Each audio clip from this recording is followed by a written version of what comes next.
الرجيم بسم الله الرحمن الرحيم الحمد لله رب العالمين الرحمن الرحيم مالك يوم الدين إياك نعبد وإياك نستعين اهدنا الصراط المستقيم صراط الذين أنعمت عليهم غير المغضوب عليهم ولا الضالين آمين اللهم صل وسلم على سيدنا محمد وعلى آله سبحان ربك رب العزة عما يصفون وسلام على المرسلين والحمد لله رب العالمين. Inch'Allah, aujourd'hui on va voir la grâce de Sayyidina Muhammad, la grâce ultime qui est Allah, qui est la suivante. Allah nous a privilégiés par le sceau des prophètes. Nous sommes ceux qui suivent le dernier prophète. Ça, c'est une grâce d'Allah Azza wa Jal. Donc, quand on dit le dernier prophète, c'est le meilleur prophète. Celui qui a guidé les autres prophètes lors de son voyage nocturne à Jérusalem. Sayyidina Muhammad sallallahu alayhi wa sallam. Le meilleur. Allah a préféré des prophètes sur d'autres. D'accord? Donc, alhamdulillah, nous sommes ceux qui suivent le meilleur des prophètes. Bien sûr, sans rivalité, sans concurrence, quand on dit ça. Hein, et sans gloire. Alors, beaucoup des textes renforcent cette certitude. Donc, il y a des gens qui disent la preuve. La preuve, toujours, c'est la parole d'Allah et le hadith de Sayyidina Muhammad sallallahu. C'est la meilleure. Hein. Et celui dont les doutes ne sont pas guéris à travers les paroles d'Allah Azza wa Jal et les hadiths du prophète sallallahu alayhi wa sallam, trouvera beaucoup de peine à se guérir. عن سيدنا أبي هريرة رضي الله عنه قال النبي صلى الله عليه وسلم إن مثلي ومثل الأنبياء من قبلي كمثل رجل بنى بيتا فأحسنه وأجمله إلا موضع لبنة في زاوية فجعل الناس يطوفون به ويعجبون له ويقولون هل وضعت هذه اللبنة فأنا اللبنة وأنا خاتم النبيين. D'après Sayyidina Abu Hurayra, qu'Allah l'agrée, le prophète sallallahu alayhi wa sallam a dit: mon exemple est celui des prophètes avant moi et comme celui d'un homme qui a construit une maison. Il a parfaitement construit et embelli, sauf l'espace d'une brique dans un coin. Alors les gens visitaient la maison, s'étonnaient de sa beauté et disaient: pourquoi n'as-tu pas posé cette brique? Je suis cette brique et je suis le dernier des prophètes. Donc parmi les noms de Sayyidina Muhammad, Khatamun Nabi, c'est un nom du prophète sallallahu alayhi wa sallam, un adjectif. Donc ça c'est Alhamdulillah, il faut dire toujours Alhamdulillah. Allah nous a choisi le meilleur prophète. Combien il y a de prophètes? 124 000. Combien? Et 314 messagers. Le prophète est un prophète et messager. Donc, alhamdulillah. En tout, il y a combien? En tout. Alors, les prophètes sont des hommes qui ont reçu un message. Et les messagers sont des hommes qui ont reçu un message à transmettre. Un messager, c'est celui qui va transmettre un nouveau message. Mais, sous-entendu, il est prophète. Il doit être prophète, vu qu'il a reçu un message. Toute personne qui a reçu une révélation est considérée comme prophète. Donc, tous les messagers sont des prophètes, mais pas tous les prophètes sont des messagers. Donc, Sayyidina Muhammad sallallahu alayhi wa sallam est le dernier. Et une chose très belle, khatam, dans la langue arabe, c'est la bague aussi. Hein, parce que c'est le dernier, donc c'est la plus belle. Toujours, khitamuhu misk, on dit. La fin, c'est du musc, toujours. Donc, la meilleure chose, c'est à la fin. On garde toujours la meilleure chose. Le meilleur pour la fin. La meilleure pour la fin, exactement. Voilà. Alhamdulillah. Notre cours, c'est pour vraiment dire Alhamdulillah pour ce bienfait Et Allah Azza wa Jalla, si tu dis Alhamdulillah pour le bienfait de Sayyidina Muhammad, qu'il est le dernier, Allah te donnera plus d'amour pour lui. Et ça, c'est notre objectif. La religion, c'est l'amour. قال الله تعالى ما كان محمد أبا أحد من رجالكم ولكن رسول الله وخاتم النبيين. Allah Azza wa Jalla dit dans le Coran,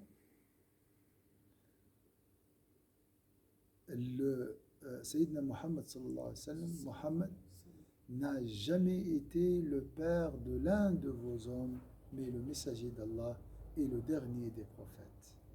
Et certes, Allah est savant de toutes choses.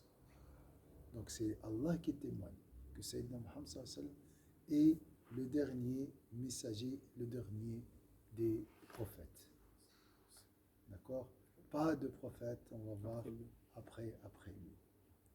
Donc ça, c'est ce que la force ici de ce texte, c'est un témoignage d'Allah Azza wa Jal qui nous donne la certitude. Pas de doute après. C'est Allah Azza wa Jal qui parle de ça. Et on va voir, il y aura des menteurs, des messagers, des faux messagers, comme on va le voir.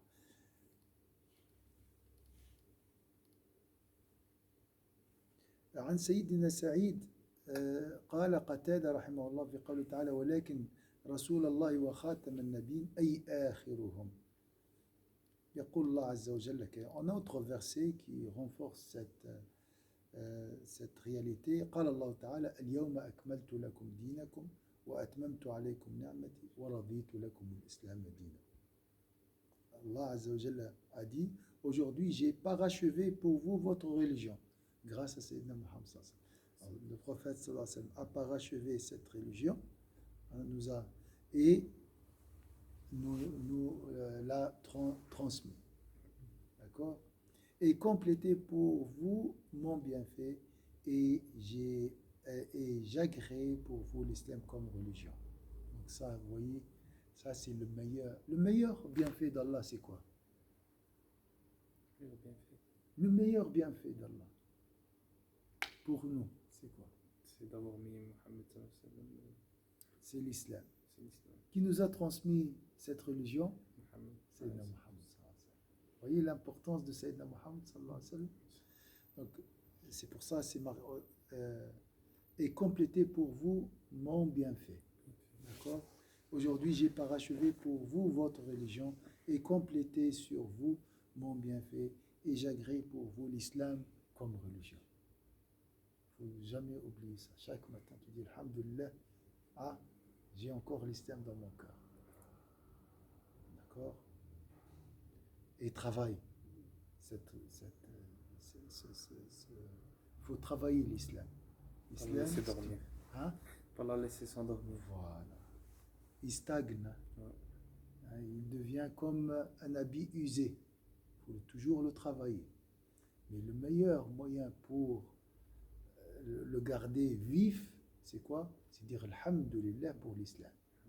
Et Alhamdulillah pour le bienfait de celui qui nous l'a transmis. Sayyidina Muhammad sallallahu alayhi wa sallam. Sans Sayyidina Muhammad sallallahu alayhi wa sallam, on ne peut pas être là. On ne peut pas prier. On ne peut pas donner secours. On ne peut pas lire le Coran. On ne peut pas faire le Hajj. On ne peut pas faire la prière. C'est une grâce d'Allah Azza wa Jalla. C'est grâce à lui, Allah nous a fait sortir des ténèbres vers la lumière, grâce à l'islam. Donc il faut toujours penser à lui et dire Alhamdulillah. عن سيدنا أبي هريرة رضي الله عنه قال النبي صلى الله عليه وسلم كانت بنو إسرائيل تسوسهم الأنبياء كلما هلك نبي خلفه نبي وإنه لا نبي بعدي وسيكون خلفاء كثيرون. D'après Sayyidina Abu Huraira, qu'Allah satisfait de lui, le prophète sallallahu alayhi wa sallam a dit les fils d'Israël étaient gouvernés par des prophètes. Chaque fois qu'un prophète mourait, un autre lui succédait. Mais il n'y a pas de prophète après moi. Il y aura des califes et ils seront nombreux. Je répète ce hadith. Le prophète sallallahu alayhi wa sallam a dit les fils d'Israël étaient gouvernés par des prophètes. Chaque fois qu'un prophète mourait, un autre lui succédait. Mais il n'y a pas de prophète après moi. Il y aura des califes et ils seront nombreux. Comme Sayyidina Abu Bakr, Sayyidina Omar, Sayyidina Othman, Sayyidina Ali, etc. Et beaucoup d'autres. Voilà, ça c'est un hadith qui prouve que Sayyidina Muhammad sallallahu alayhi wa sallam est le dernier messager, le dernier prophète. Et alhamdulillah pour ce grand, c'est pour ça que j'ai appelé ce cours le bienfait ultime. Il n'y a pas, c'est donc imagine, tu as reçu une religion qui a naquis depuis Adam. Beaucoup d'expérience, une accumulation. Vous voyez, depuis Adam, et cette religion pousse.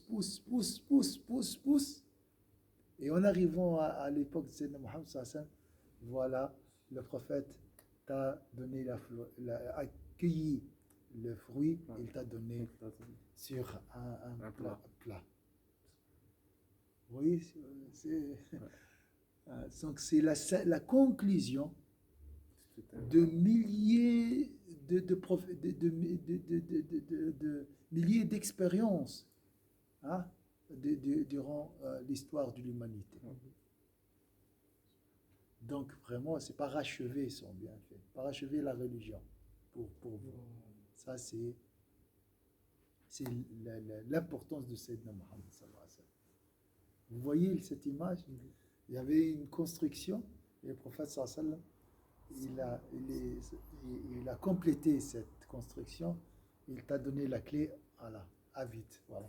C'est ta maison. هاي الدار بتاعك أعطاك المفتاح ها سبحان الله c'est très beau سبحان الله عن سيدنا جبير بن مطعم رضي الله عنه قال النبي صلى الله عليه وسلم أنا محمد وأنا أحمد وأنا الماحي الذي يمحى بي الكفر وأنا الحاشر الذي يحشر الناس على عقبي وأنا العاقب والعاقب الذي ليس بعده نبي.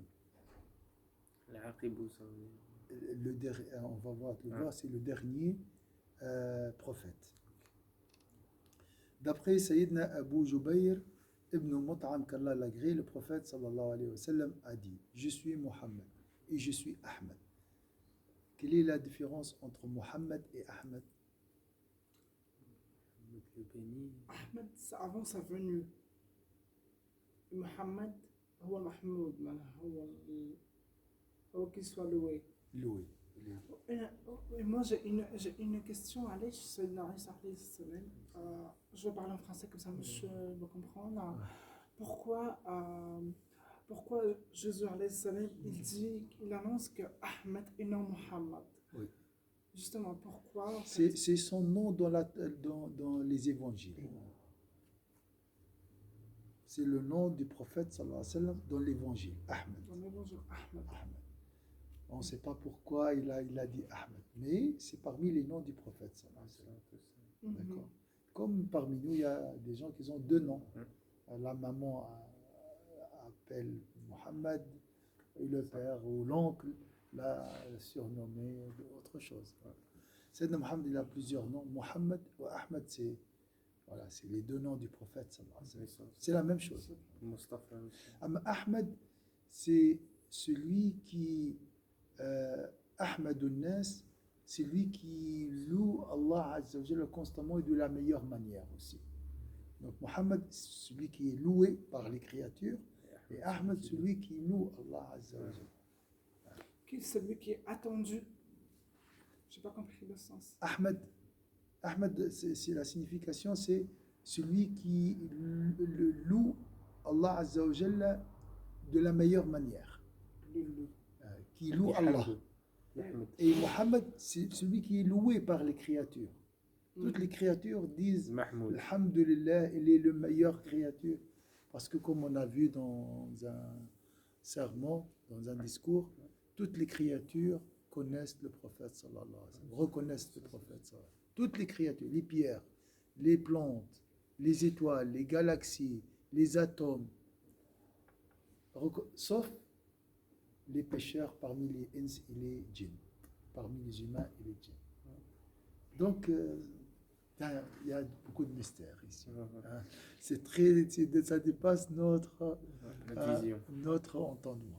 Vision, ça, donc, le prophète, il a dit ici dans ce joli hadith, et tous les hadiths du prophète sont jolis, je suis Mohammed, je suis Ahmed, je suis Al-Mahi, celui par lequel la mécréance est effacée. Je suis Al-Hashir, celui derrière lequel les gens seront rassemblés. Donc le premier qui sera ressuscité, c'est Sayyidina Muhammad, qui sortira de la tombe, Sayyidina.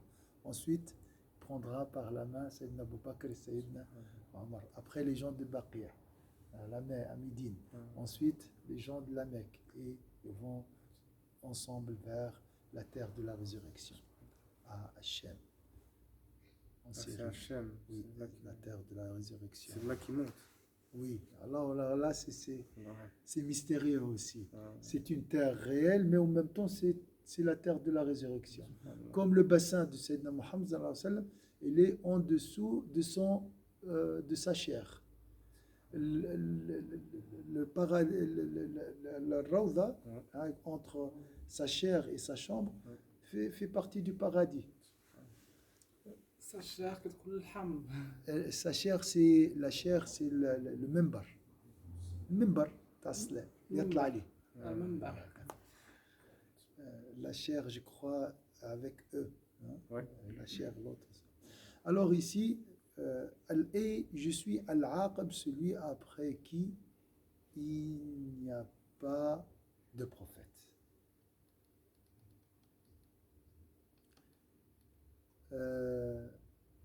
Voilà, on a vu ça. عن سيدنا أبي هريرة رضي الله عنه قال النبي صلى الله عليه وسلم فإني آخر الأنبياء وإن مسجدي آخر المساجد.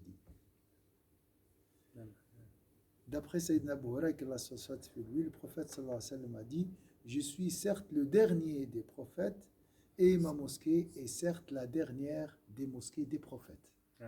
Donc il n'y aura pas un prophète qui construira, bien sûr. S'il n'y a pas de prophète, il n'y aura pas de mosquée de prophète. Donc c'est encore une preuve que Sayyidina Muhammad sallallahu alayhi wa sallam est le dernier prophète. C'est l'Aïcha à quelle heure? 20h40, subhanallah. Quand on parle des prophètes, ça c'est juste une petite expérience. Si je donne un sermon sur le prophète ou un cours, jamais ce cours est lourd. Pour moi et pour les autres. C'est léger, wallah. La préparation, très, wallah, c'est pas un karama, c'est pas un don pour moi, mais c'est une expérience. Et le sermon, je dépasse jamais le temps. J'ai jamais fait un serment de monstration, tous les derniers, en combien? Presque en 10 minutes. J'ai parlé de tout ce que je voulais. Subhanallah. J'ai appris, comme si le prophète me dit, une page ça suffit. Il ne faut pas faire une page et demie. Il ne faut pas gêner les gens. Wallahi la baraka, wallahi. C'est pas, je suis pécheur, mais le prophète sallallahu alayhi wa sallam, c'est une baraka. Et le cours sur le prophète sallallahu alayhi wa sallam n'a pas de semblable. Quand tu parles du prophète sallallahu alayhi wa sallam, c'est différent. C'est différent. Dis juste des hadiths comme ça. Et le cœur plane. Subhana rabbika rabbil izzati amma yasifun wa salamun alhamdulillahi rabbil alamin. Barakallahu fikum inshallah. Merci beaucoup. Surtout mes sœurs pour votre patience matin, soir, mashallah.